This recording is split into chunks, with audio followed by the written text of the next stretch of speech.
Well, mainly constructive, because actually in Ukraine there is a clear position that China has already made well, a lot of statements on their stance towards what is happening in Ukraine. So there is no, I don't see any problems here. And actually, as I understand, one of pillars of actually Chinese foreign policy, foreign trade is exports of their products to the Western markets, and I see no indication why China should really break the tradition, break with the tradition of non-intervention, and risk this by, for example, allowing some military equipment or weapons to, to and send them to Russia. So I don't think this will happen.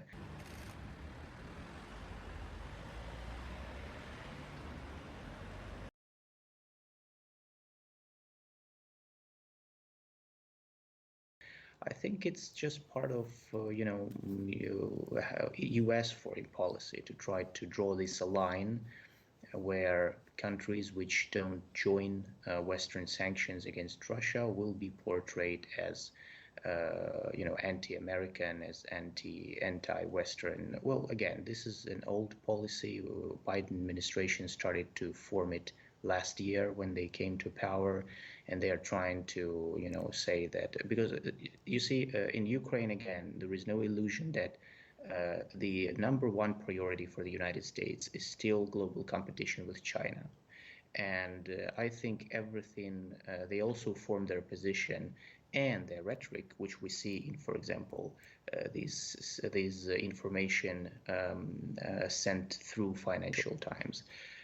They still form it in the context of war in Ukraine. They still focus it mainly on China and how what the U.S. can do, to weaken China. There's no indication. China really does not have any, say, precision guided munitions, cruise missiles, anything that in its inventory that Russia is currently using. So these anonymous U.S. officials making these claims, it has been debunked by both Russia and China as intentional disinformation. Russia is the second largest arms manufacturer in the world after the United States. It's not clear what Russia could get